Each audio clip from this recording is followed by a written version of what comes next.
시청자 여러분 안녕하십니까? VOA 뉴스투데이 시작합니다. 미국 정부가 북한의 도발 행위를 규탄하며 북한의 대화를 거듭 촉구했습니다.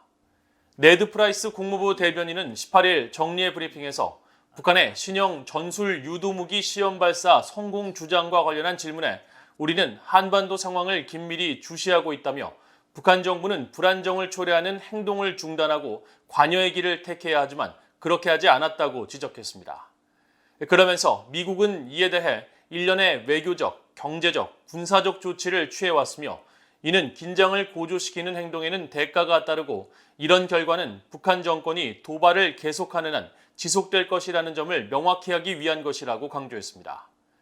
한편 존 커비 미국 국방부 대변인도 이날 정례 브리핑에서 북한의 전술 유도무기 시험 발사와 관련해 계속 평가 중이라며 북한 정권이 탄도미사일과 핵 능력을 지속해서 추구하고 있다고 비판했습니다.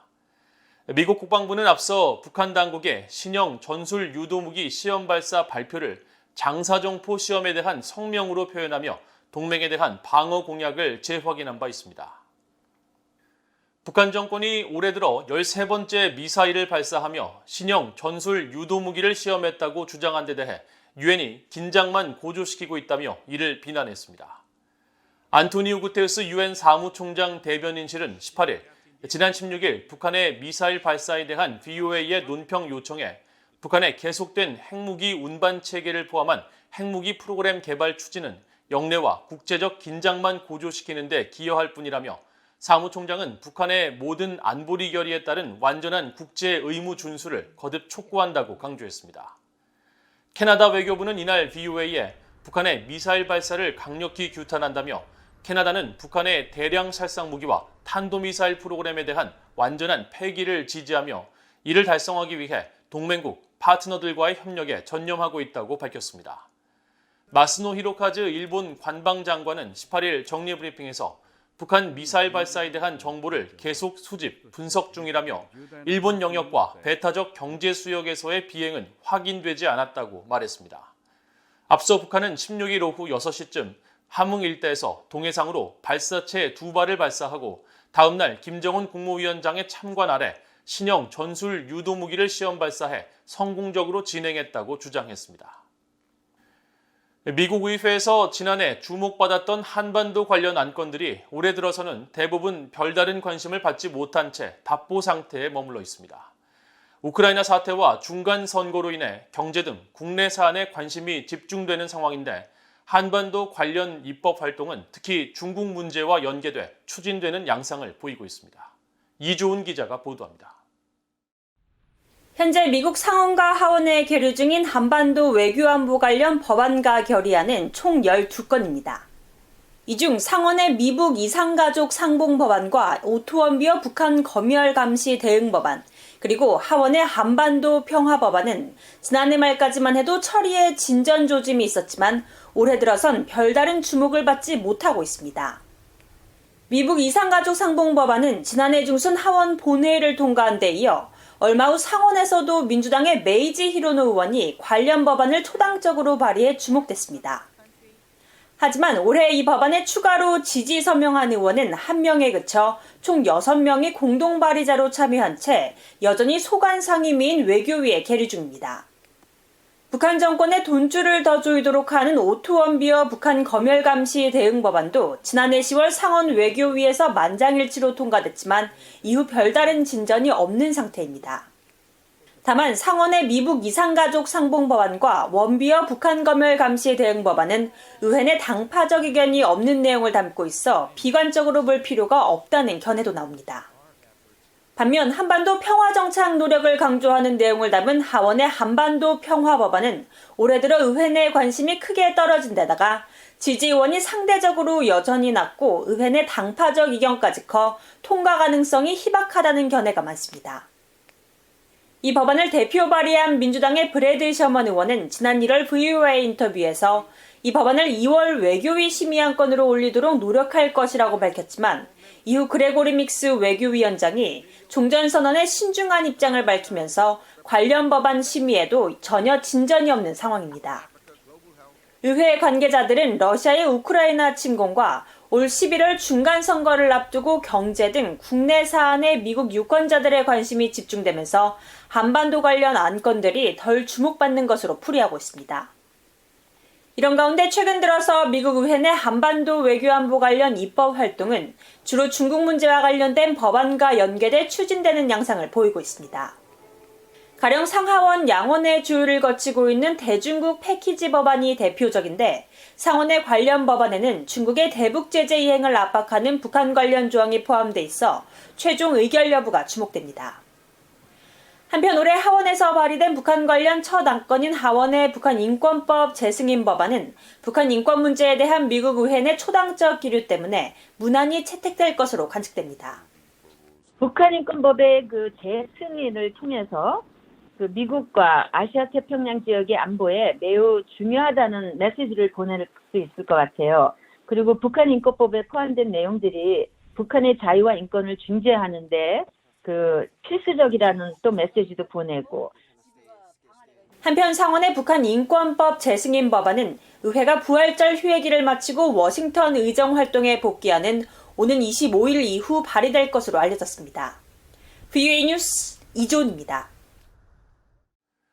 북한 정권이 약 일주일 만에 한국 업체가 소유한 금강산 골프장 숙박단지에 대한 철거를 마무리한 것으로 위성사진 분석 결과 확인됐습니다. 해금강 호텔도 해체 막바지에 다다른 것으로 추정돼 지금과 같은 속도라면 머지않아 해체가 완료될 것으로 보입니다. 함지하 기자가 취재했습니다. 금강산 골프장의 숙박단지를 촬영한 17일자 플래닛랩스의 위성사진입니다. 중심부 건물과 그 옆, 뒤쪽으로 자리했던 8개의 건물이 모두 해체돼 바닥에 일부 흔적만을 남긴 상태입니다. 앞서 BOA는 이곳을 촬영한 9일과 10일, 11일자 위성사진을 분석해 9일까지 온전했던 숙박단지 건물이 10일 중심부 건물부터 해체되기 시작해 11일엔 건물 2개 동이 사라지고 나머지 6개 동도 해체되고 있다고 보도한 바 있습니다. 그런데 새롭게 공개된 위성사진을 통해 철거되지 않은 나머지 건물들도 사실상 해체가 완료된 게 확인된 겁니다. 건물이 온전했던 시점을 기준으론 8일, 건물에 대한 본격적인 해체를 기준으론 7일 만에 해체 작업을 끝낸 겁니다. 위성사진 분석가인 닉 한센 미국 스탠퍼드 대학 안보협력센터 객원연구원은 이례적으로 빠른 해체 속도에 주목했습니다. Well, there's no question that whatever was there in terms of those buildings were basically demolished within 8 days. I don't know how they did it so fast. Maybe ran a bulldozer through them. 금강산 골프장은 한국의 리조트 기업인 아난티가 현대 아산으로부터 임대한 대지에 세운 시설로 지난 2008년 개장했지만 불과 2달여 만에 한국인 관광객 박왕자 씨 피격 사건이 발생해 사실상 운영이 중단돼 왔습니다. 아난티 측은 금강산 사업을 정리하기로 했다면서 골프장 18개 홀과 리조트 96실 등 해당 시설의 자산 한화로 507억 원을 손상 처리할 계획이라고 밝힌 것으로 알려졌습니다. 북한 정권이 철거를 진행해온 해금강 호텔도 계속 해체가 진행 중인 것으로 나타났습니다. 17일 촬영된 위성사진에는 해금강 호텔의 윗부분이 상당 부분 사라진 듯 내부를 드러내고 있었고 건물 앞 공터에는 건축 폐기물들로 가득했습니다. 일반에 공개되지 않은 고화질 위성사진을 살펴본 결과 해금강 호텔은 1층에서 3층 정도의 높이만을 남긴 채 윗부분이 모두 사라져 있었으며 건물 앞면에도 큰 구멍이 뚫려 있었습니다. 지금과 같은 속도라면 골프장 숙박단지와 마찬가지로 해금강 호텔도 조만간 해체가 마무리될 것으로 보입니다. 많은 경비를 투입한 멀쩡한 건물들을 일방적으로 계속 폭파하고 해체하는 북한 지도부의 행태에 한국과 국제사회에서는 비판적 목소리가 높지만 북한 정권은 개의치 않는 분위기입니다. 앞서 김정은 북한 국무위원장은 2019년 10월 금강산을 시찰한 뒤 보기만 해도 기분이 나빠지는 너절한 남측 시설을 싹 드러내도록 하라고 지시한 바 있으며 약 2년 5개월 후인 지난달 6일부터 해금강 호텔의 철거 정황이 포착되기 시작했습니다.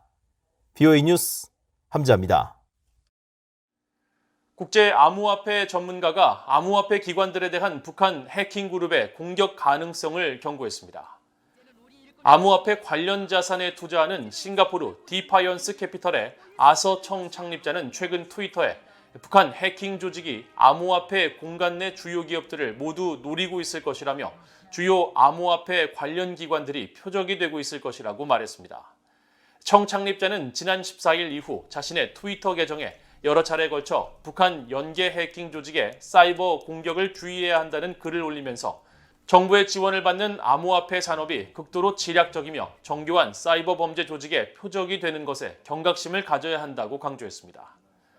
미국 재무부와 연방수사국 FBI는 앞서 북한 정권과 연계된 해킹 집단이 지난달 말 비디오 게임 업체로부터 약 6억 2천만 달러 상당의 암호화폐를 탈취했다며 지난주 라자루스와 APT38을 배후로 지목하고 추가 제재를 부과했습니다.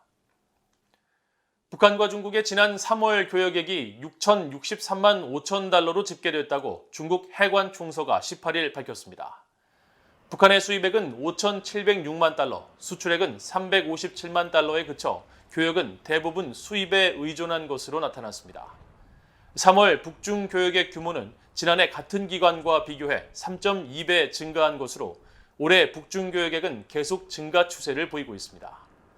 앞서 올해 1월과 2월 북중 교역액은 지난해 같은 기간보다 40배 증가한 1억 3,625만 달러를 기록했으며 3월까지 합한 누적액은 1억 9,689만 달러로 집계됐습니다.